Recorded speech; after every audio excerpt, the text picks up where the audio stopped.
안녕하세요. 나교장 안상현입니다. 요즘 제가 명지대학교에서 대학원 과정에 있으면서 애니어그램 심리 상담을 전공으로 공부하고 있는데요. 그 중에 이 과목이 여러 과목이 있는데 지금 이번 학기에는 가족 치료 상담에 관련된 과목을 수강하고 있습니다. 이제 기말고사 기간이다 보니까 제가 공부를 하다 보면서 같이 정리해보면 도움이 되겠다 싶은 내용을 좀 찾아봤는데요. 어, 보웬의 다세대 가족 치료의 주요 개념 중에 이 자기분화라는 개념이 있습니다. 한번 좀 생각해 보면 도움이 되실 것 같아요. 자, 우선 분화의 개념을 보자면 자기분화라는 말 자체에 이게 이제 여러분 심리학 공부하다 보면 고슴도치 딜레마라는 말을 이제 들어본 적이 있을 텐데요. 고슴도치들은 몸에 가시가 있잖아요. 몸에 가시가 있으니까 만약에 추운 겨울에 서로 따뜻하게 서로를 품고 싶어도 가시가 있어서 너무 가까이 가면 찔리고 그리고 멀어지면 춥고 이제 이 딜레마에 빠지는 겁니다. 그래서 실제 이제 고슴도치들의 모습을 보면 이제 가시가 없는 머리 쪽 부분을 통해서 서로 이렇게 옹기종기 모여 있는 그런 모습을 볼 수가 있거든요.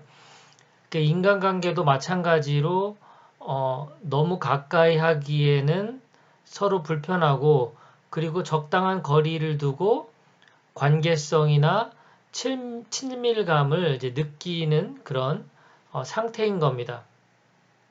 결국 자기분화라는 것도 우리가 사회 속에 있다 보니까 나로서도 존재를 하지만 우리가 이 관계 안에서도 같이 존재하는 거죠. 그래서 너무 가까운 사이도 불편하고 너무 먼 사이도 불편해질 수 있는 그런 겁니다. 우선 책에 있는 내용을 이제 중심으로 하자면 개인이 자신만의 방식에 따라 기능하는 것을 배우는 과정을 자기 분하다라고 하고요. 원가족의 정서적 혼돈에서 자유로워지는 과정을 뜻하기도 한다. 원가족이라고 한다면 이제 저 같은 경우 제가 이제 와이프가 있고 아이가 있지만 그 전에 저희 부모님, 형제, 제 남동생 이렇게 그것을 이제 원가족이라고 해요. 원가족 상태에서의 정서에 관련된 경험이 자기 문화에 이제 큰 영향을 미친다라고 합니다. 이 보엔의 다세대 가족 치료에서는 그 정서에 대한 부분을 좀 많이 강조하는 것 같아요. 자, 그 다음에 이 자기분화 개념을 두 관점으로 보는데요. 정신 내적인 개념과 대인 관계적 개념 이렇게 봅니다. 정신 내적 개념이라고 한다면 사고와 감정을 분리할 수 있는 능력. 이거 쉽지 않죠? 네. 그리고 대인 관계적 개념이라고 한다면 자신과 타인 사이의 분화. 나와 타인을 구분할 수 있는 것.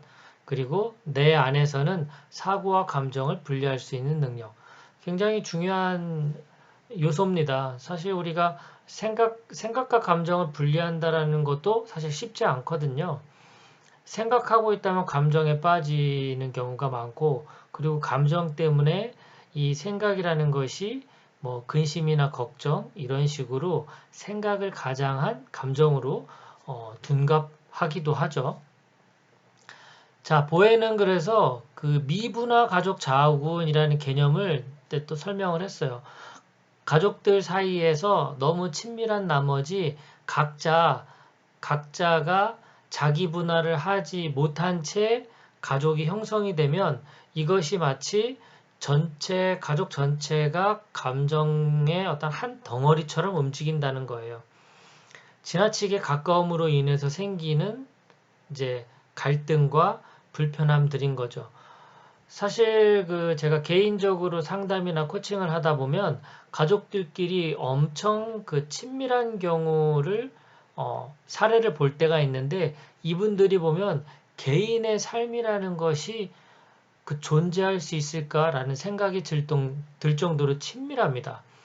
뭐 정말 이렇게 서로의 집을 오가며 식사하고 같이 놀고 주말이면 늘 함께 어딘가 캠핑 다니고 뭐 이렇게 그래서 여기서 떨어져 나와서 자기만의 무언가를 한다라는 것은 이게 이제 가족 전체가 한 덩어리인 상태에서 빠져나가는 거니까 문제가 발생하는 거죠. 마치 이제 가족 구성원으로서 정말 어떤 도리를 다하지 못하는 듯한 느낌, 지나치게 가까움으로 인해서 생기는 불편함, 이런 것들이 이제 미분화된 가족 자아군이라는 개념으로도 설명할 수 있다. 이렇게 볼 수 있습니다. 앞서서 말씀드렸듯이 보혜는 이 자기 분화가 그 개념을 만드는 데 있어서 정서에 대한 이야기를 무척 많이 하는 편인데요. 그래서 이 정서적으로 프로그래밍이 되는 것도 우리 뇌의 세 가지 기능에 이렇게 비유를 해서 설명하기도 합니다. 이런 지적인 체계, 대뇌 피질의 영역이라고 볼 수가 있고, 그리고 감정 체계, 대뇌 피질과 간뇌, 중뇌 이 사이에 대뇌 변연계라고 하는 감정 체계, 그리고 이 중뇌 연수 이쪽에 해당하는 간뇌, 중뇌, 연수에 해당하는 정서 체계, 이 세 가지 체계가 서로 이제 긴밀하게 영향을 주면서 자신의 정서적 기능에 영향을 준다. 특히 이 자기 분화에 관련된 것은 지적 체계와 정서 체계 사이에 그런 잘 분화가 된 그런 것들에 따라서 나타난다. 이렇게 이제 설명을 합니다. 분화 수준은 기본 분화와 이제 기능 분화로 나눌 수가 있는데요. 기본 분화는 쉽게 생각하면 그냥 유전입니다. 원 가족의 그런 정서 수준의 영향을 받아서 생긴 그런 개념이고, 그리고 기능 분화는 쉽게 얘기하면 이제 환경입니다. 기본 분화를 바탕으로 해서 내가 이제 기능적으로 분화하는 능력이라고 볼 수 있습니다.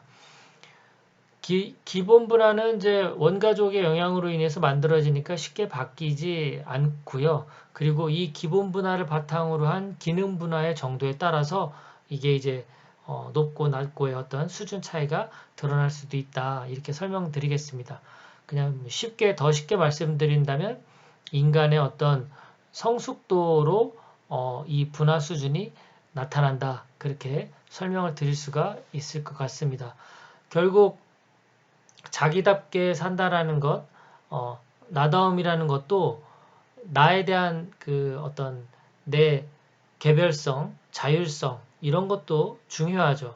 나만의 공간, 이런 것도 필요하고, 그리고 우리가 또 사회적인 동물이잖아요. 함께 사는 사회를 이루고 있기 때문에 가까운 사람을 중심으로 해서 친밀한 관계, 그리고 우리가 함께 공동체라고 하는 그런 공동의 목적에 맞게 살아가는 그런 연합성, 관계성, 이런 두 가지가 조화롭게 잘 성숙하게 일어날 때 아무래도 더 성숙한 인간의 모습이 나타나지 않을까 싶습니다. 그리고 나다움이라는 삶도 그렇고, 그리고 이걸 기반으로 한 상대의 너다움, 자기다움, 이런 것들도 나에 대한 나다움이 중요하듯 상대에 대한 너다움도 중요해지는 것이죠. 결국은 이제 나다움, 너다움들이 합쳐져서 존중된다면